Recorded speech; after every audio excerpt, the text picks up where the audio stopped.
Hey there, internet friends. Trevor Starkey here with another episode of Wrestling Wednesday. This week, I get to talk about attending WWE events live because between last week's show and this week's show, I made the kind of somewhat impulsive decision to go attend the Monday Night Raw and the SmackDown live screenings that were happening in Phoenix this week for the 4th of July weekend.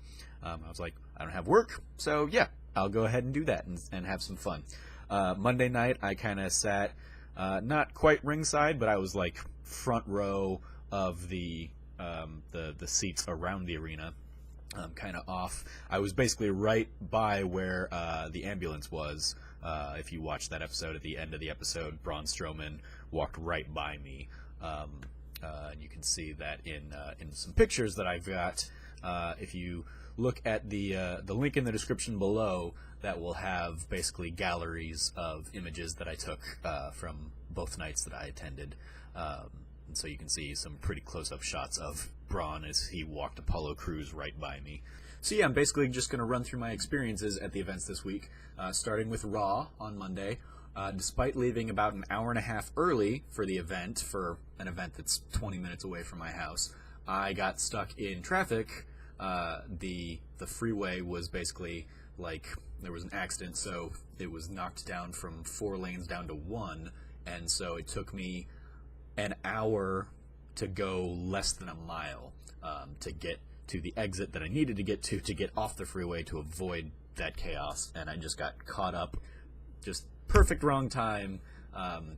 If I had left like 2 minutes later, it would have been backed up enough that I would have been like, oh, I'm going to get off on this off-ramp. Anyway, that has nothing to do with the show itself, but it does mean that I missed the pre-show match, whatever that was, and I didn't actually walk in until about halfway through Enzo's kind of promo. But from what I caught of it, good promo. He was on fire. I think he may have gone up a little bit at the end. There's an awkward moment where he like dropped the mic and then left, and then he went back in to like finish his thing. And as a former performer, it struck me as a guy who had forgotten a chunk out of the middle of his monologue and realized it as he was leaving and needed to kind of work it back in. So yeah, that's kind of what it felt like to me. I don't know. Could have been scripted that way. If it was, that was a weird way to script it. But it was a good promo all along. Up next, we had the women's tag team match with Sasha Banks and Bayley versus Nia Jax and Alexa Bliss. And they are burying Bayley. Poor Bayley. She got knocked off and then taken back to the back. And this, I've always kind of been curious what they do during the commercial breaks. They're live in the arena. Turns out, not a whole lot. Like, it was very apparent that we were in a commercial break during this match because nothing was happening. Like, Bayley got knocked off, and then referees came running down and attended to her, and then they took her back, and then the match reconvened. So it was like a good 3 minutes of just kind of twiddling our thumbs while the match was going on, ostensibly. And then this happened again later during the Miz and Heath Slater match as well. It was very apparent that there was just time that was being killed during that match. With Bayley being knocked out and it becoming an impromptu handicap match, I was surprised that they gave Sasha the win over Nia and Alexa Bliss. It makes me think that she's not going to take the win at the pay-per-view, Great Balls of Fire, on Sunday. Because I think if they wanted to maybe set her up for that, they could have given her a strong showing here in the 2-on-1, but the fact that they gave her the outright clean win in the 2-on-1, just, yeah, it doesn't seem like it's going to fly that she's going to win. It wouldn't surprise me if she does win either, though. They seem to be kind of setting her up, giving her kind of a push in prominence, as I touched on last week, I think. You had her at the BET Awards and up for a Teen Choice Award or whatever, so it's possible that they could give her the win and used this to say, well, of course she's going to beat Alexa Bliss solo. She beat Alexa Bliss and Nia Jax when they were working together. So we'll see where that goes. But it was a decent match once it picked up and turned into the handicap bit. but the first chunk of it was just dreadful. Then we had a match between Cedric Alexander and Nam Dar, and this was very apparent, and it became kind of the running trend throughout the 2 nights I was there, that WWE has trained its audience to really not care about 205 Live stuff and the Cruiserweight stuff, and that's unfortunate, because I was watching these guys put on really cool feats of athleticism and interesting, smaller, flippier stuff, and because they're not big power moves, there were a lot of this is boring chants, and it sucked, because these guys were trying, they were doing what they could, but the WWE, by relegating these off to their own thing instead of just incorporating them into the card as normal, kind of make these feel like a lesser product that are just kind of interspersed throughout Raw and then on their own thing entirely on SmackDown afterwards with 205 Live. So that was it was a good match, but it was a bad match with the audience. Up next, we had Miz TV, and that led into the Miz and Slater match for the Intercontinental Championship, Heath Slater. And I want to say the best part of this, being there in the audience, was Rhino, because he was the one that kept the audience engaged by kind of initiating chants or slamming on the ring to get the claps going and stuff. It was also the first time I ever got to participate in a You Suck sing-along with Kurt Angle's tune when he came out, and that got a great pop from the audience. And like I said earlier, it was very apparent that there was a commercial mid-break here, because basically Heath Slater got kind of thrown out of the ring for a little while, and nothing happened for a little while, and there wasn't a count out or anything like that. It was just they were down there, and yeah, it was very clearly killing time until the cameras were back on. Goldust and R-Truth segment happened, and I'm kind of left wondering what's it building to, because the original thought was that it was going to be the pre-show at the last pay-per-view, and then it felt like maybe it was building up to the pre-show for Great Balls of Fire here, but Great Balls of Fire pre-show is the Cruiserweight Championship, so this isn't even making it to the pre-show for that. So it's just a matter of what's going on with this R-Truth and Goldust feud. Is it the next pay-per-view down the line? They're going to keep building it, because right now it just feels like it's going nowhere. So we'll see where that ends up. Seth Rollins versus Curt Hawkins was a laughable joke and would have been incredibly annoying if not for the fact that Seth Rollins and Bray Wyatt came out and did a dark match at the end of the night. Because yeah, it was when you basically have your one move, your new finishing move, just takes out Curt Hawkins. Curt Hawkins is just another one, like Bayley, just being buried, it seems, and it's unfortunate. I get that you need your jobbers, but, don't do squash matches like that. Not your one and dones. And we'll get to that again with Lana on SmackDown. The Samoa Joe and Lesnar interview was great. Disappointing being there, because it would have been great to see either of those people in action. And especially I'm pissed off because Lesnar has the audacity in that segment to be wearing a Suplex City, Phoenix, Arizona shirt just to sell merch when he wasn't even doing shit. He basically just stayed backstage in a room the whole night. That was irksome, and people were stupid enough to buy the merch, I'm sure. Neville versus Mustafa Ali, another great cruiserweight match that the audience just kind of didn't get behind, because they're kind of trained to not get behind it. Bray Wyatt did Nonsense in the Desert, so at least we got to see it in the desert instead of just nonsense in the arena. That was nice. For a Phoenix native, it was like, oh, yeah, he's out there probably at South Mountain. Cool, neat. Finn Balor versus Cesaro was probably my favorite match of the night, in large part because it had the Hardy Boys and Sheamus and the Drifter all coming in and kind of playing a little bit at the end.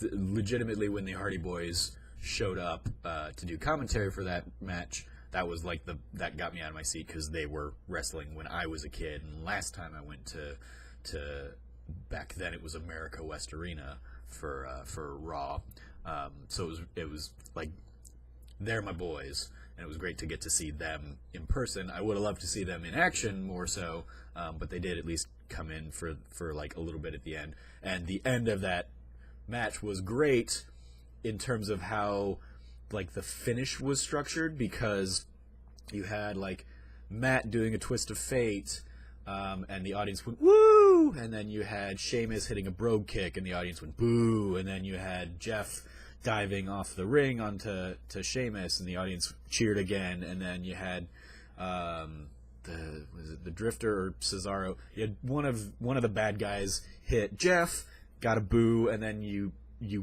ultimately finished it off with Balor getting the curb stomp, or the coup de grace, not the curb stomp. You had Balor getting the coup de grace to a big pop and the win. And so yeah, it was just a great like yay boo yay kind of ending to that match, which was like that's what the audience is there for, and so at least they played to that really well. And then in the commercial break after that match, it became very apparent that something was going to happen near me, because basically like the camera crew got all set up right in front of me, and like the ushers and ticket takers basically had to move over to the ringside seats instead of kind of the aisles and stuff where I was sitting, and the ambulance pulled in obviously right there. So I was like, oh okay, like there was just kind of a murmur around me of like, is Roman gonna like pop out? Is this where he's gonna be? Is he gonna like run down the ramp by us? And that's gonna be really cool. And it ended up being that Braun Strowman, after he destroyed Apollo Crews, but to his credit, Apollo Crews didn't, like, it wasn't a squash like Curt Hawkins earlier. Apollo Crews got some good offense and stuff in there and got like the crowd behind him a little bit. But after the match, Strowman basically like took Crews out into the audience, walked right by me, and again, if you go into the link in the description below, you can see some gallery with some pictures I took of that moment, and then threw him in the ambulance, and then Roman popped out of the ambulance, and they had a little bit of back and forth fight around the ambulance to kind of leave them both set up for the show on Sunday. So that was Raw, and then as I said afterwards, the dark match was Bray Wyatt versus Seth Rollins, and Bray Wyatt coming out, it was really cool to see the Fireflies live, and like everybody having their phones out and with with their flashlights lit up and stuff. That was a really cool moment, vibe to get in the arena live. And then he and Rollins fought for probably 5-ish minutes. Rollins ended up getting the win, again with his new kind of finisher thing. Because you had Bray setting up the Sister Abigail, but he didn't get to follow through. And so yeah, it ended with Rollins getting that knee to the face thing that he's doing. We'll see if that's how Great Balls of Fire turns out as well. Wouldn't surprise me. Bray seems to be just Squash City as well. Jobber to the stars. So yeah, that was Raw. And now into SmackDown. SmackDown, I got there on time. No accidents. It was excellent. Got to visit with like a couple people around me who, like one of the guys sitting next to me had gone to WrestleMania, and he goes to a lot of stuff, and like he was showing off pictures. It's like he was at WrestleMania and the Super Bowl in last year, so good on this guy. But it was cool chatting with him, and then there was another guy who was there next to me.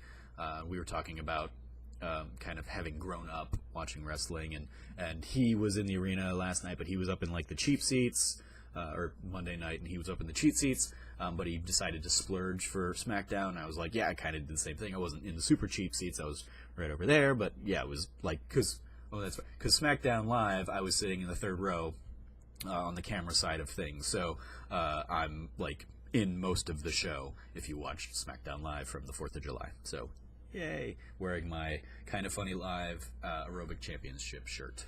Yay, supporting Kind of Funny. Or not Kind of Funny Live, whatever. My Kind of Funny Aerobics Champion shirt. Pre-show match ended up being a match between Charlotte Flair and Natalya. Good bout between the two of them. Somewhat forgettable. They had a good little sequence where they kind of went back and forth on like pinning and submissions and stuff. And that was kind of fun. Like they would roll each other into other things. But it was just kind of a crowd warmer. John Cena came out, did his little spiel. Became very apparent very quickly that we were going to get a shit ton of USA chants on the 4th. And then that just got emphasized when Rusev came back, and kind of they did the exact same goddamn thing they're doing with gender of like, oh, evil non-American, he's mad at American people, and because he has accent.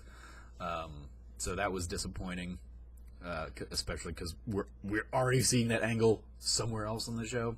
But John Cena was cool getting to see him live, I guess, and especially since it's cool getting to see him live. But for me, like, because I didn't watch basically during the era of Cena, he's just kind of another guy. I joined in on the John Cena sucks chants and sing-alongs and stuff.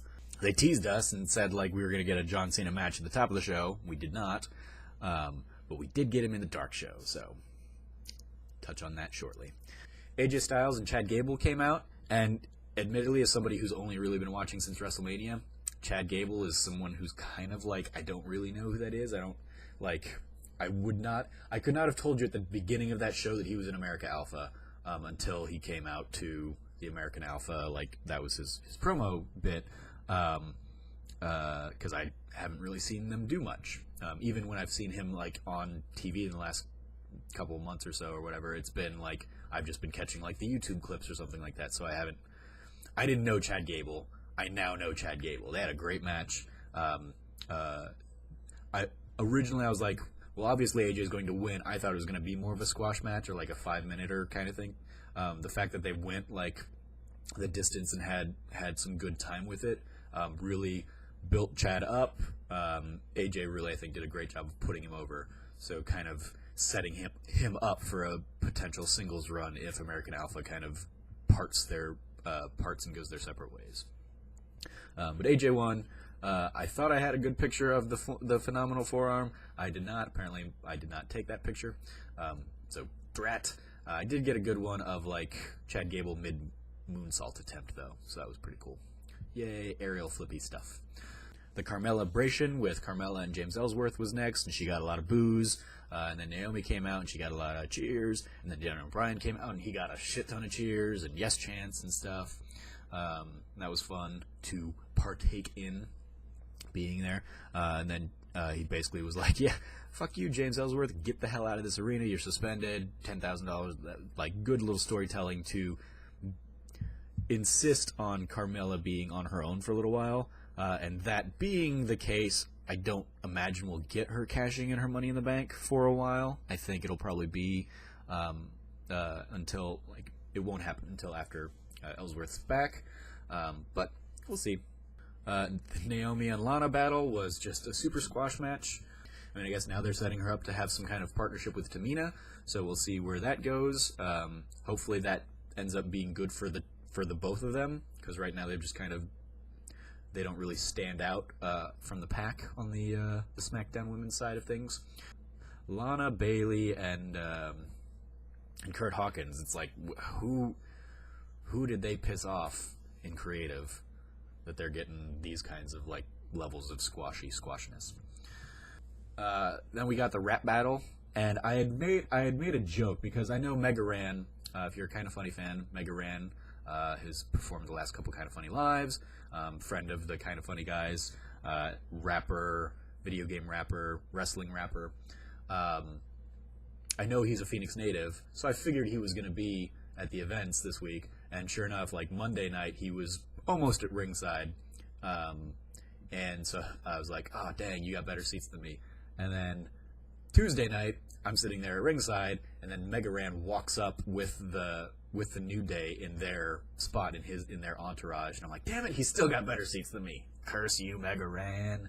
But it was really cool getting to see him there up on the big screen.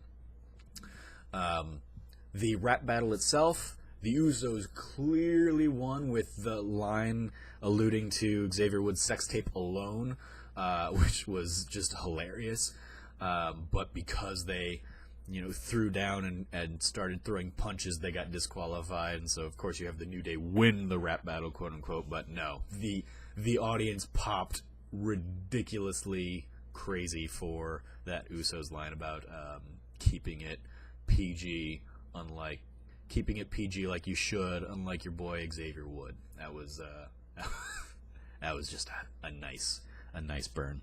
In what could have been a potential squash, you had Aiden English versus Randy Orton, but English actually got some offense in, and in part because of like a pre-match beatdown, started hitting Orton with the mic or whatever. But this was, of course, all setting up for the Orton Jinder face-off, and I got a good shot of the RKO. I will say that in my gallery, I've got a good shot of the RKO on Aiden English.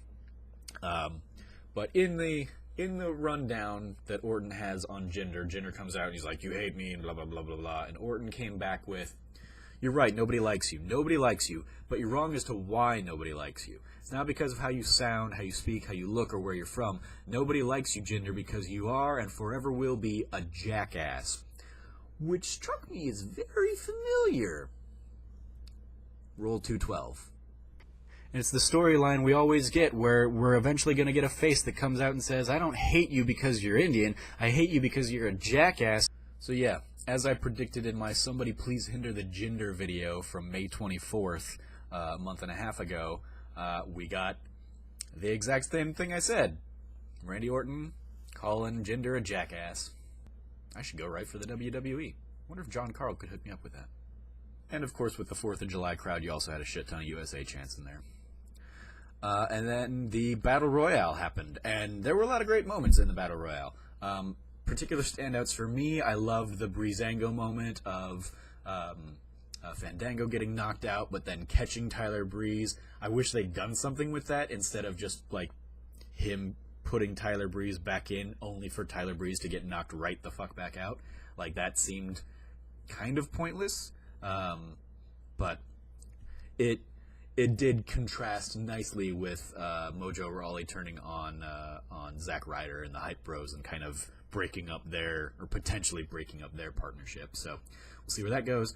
It's cool to see Ty Dillinger kind of get a showcase here and be one of the final 3 in there, and the crowd was definitely kind of super in support of Ty, so that was great.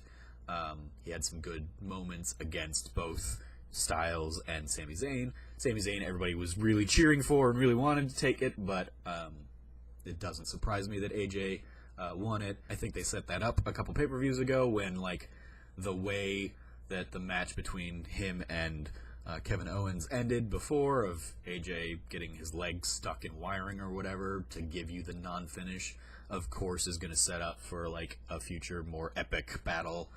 So maybe we will get that at Battleground, and then kind of the rematch at SummerSlam or something to kind of cap off this feud and take both of those performers into the next level.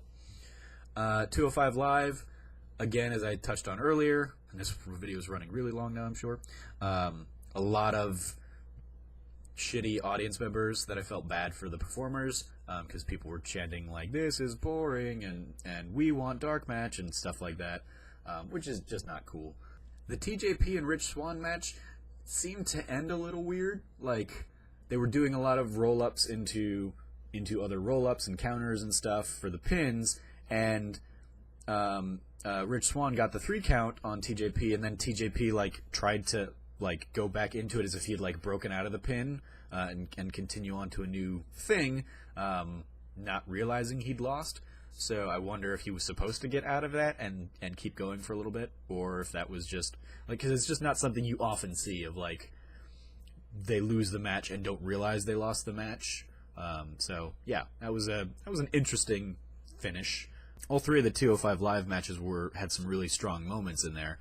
They just kind of got, unfortunately, I think, buried by a lack of enthusiasm from a crappy Phoenix audience. I'm sorry. And then we close out the night with a dark match, which was a reason a lot of people stayed for 205 Live, which was a dark match between John Cena and Shinsuke Nakamura and Rusev and Baron Corbin. And that was a ton of fun to watch and get to see them and kind of get that little, like, exclusive thing. It was, you know, it's not something I expect them to take over into the main card or the main show. It was largely a, like, John Cena did his sequence, and he was getting beat up by the team of Rusev and Corbin. There was, like, one of the best moments of using the crowd interaction was one of those competing chants of, like, let's go Cena, Cena sucks, let's go Cena, Cena sucks, happened, and, like, John Cena, or Rusev had Cena in a headlock, and I could see kind of Cena maybe mouth, like, hey, let's play with this, or something like that, and during the let's go Cena parts, John Cena would, like, fight back, and, like, he'd have his hands up, and then Cena sucks, and he'd, like, let it down, and Rusev would overpower him. And, like, he played with that probably 3 or 4 sequences, and he did that a couple times when those kind of competing things happened, once with Rusev, and then once again with Baron Corbin later. So it was a great, like, use of playing with the crowd. So yeah, I thought, like, that, like, say what you want about Cena, like, he was calling that move, and it was a good call and a great kind of just little touch in the match. But the match itself was basically Cena got a little bit of offense, but then he started getting kind of worked on by Rusev, and then Rusev and Corbin would kind of, like, tag in and just kind of keep him isolated in the corner. So the story became, like, Cena needs to get to Shinsuke to kind of, like, regain the momentum and stuff. And eventually he did, and Shinsuke came in and kind of, like, cleaned house. Rusev and Cena ended up fighting on the outside a little bit, or they both got knocked out or something. And Shinsuke and Corbin kind of had their kind of showdown. Then Rusev started to come in. Cena got Rusev, and I think did an AA on him. I feel like that happened. To basically, like, eliminate Rusev from being an issue and breaking up any kind of pins or anything. And then Shinsuke hit the Kinshasa, and pinned Corbin for the win. And it was a cool little match. Nice little, like, exclusive thing that we got. It was really fun to see. And yeah, that was my time at Raw and Smackdown this week. I think I touched on all the fun little cool things that I got to experience and witness. Just being in the crowd was a ton of fun. Like that, I can't stress that enough. Hearing the little kids behind me screaming, like, AJ Styles sucks, boo, and hating Shinsuke and stuff. It's like, why do you even hate these people? Like, you're supposed to like them. You're the kid. You're supposed to think these guys are awesome and amazing. And, like she really very clearly hated all of the faces and was a super heel, and that was kind of cool. And then there was a kid on Monday night who had the Enzo hair, and he was cheering and booing, and so it was really cool to just kind of be in that atmosphere and kind of enjoy and play along. I had a ton of fun. Definitely worth the price of admission. Would have been cheaper if I had bought the tickets, months in advance instead of waiting until, like, 3 days before the show and finding them on StubHub. Whatever, that's my own fault. So that was my time at Raw and SmackDown Live this week. If you enjoyed the shows, if you saw me in the show, thank you for sending out tweets or liking tweets and interacting with me on Twitter or Facebook. That was a ton of fun, kind of chatting with the kind of wrestling community and whatnot. As I said, I've got a gallery of photos that I took. They're not going to be the best quality, but there are a couple nice ones in there that I'm proud of. In the link in the description below over on trevortrove.com. Let me know what you thought of the WWE this week as we head into Great Balls of Fire. I'm sure I'll do a predictions post on Twitter sometime later this week, and I still owe Cameron some Portillos for beating me in the last predictions that we had. So we'll see where they go with Great Balls of Fire. As always, I've been your host, Trevor Starkey from trevortrove.com. You can follow me at SnarkyStarkey on Twitter. And until next time, from here at the Trove, treasure your friends.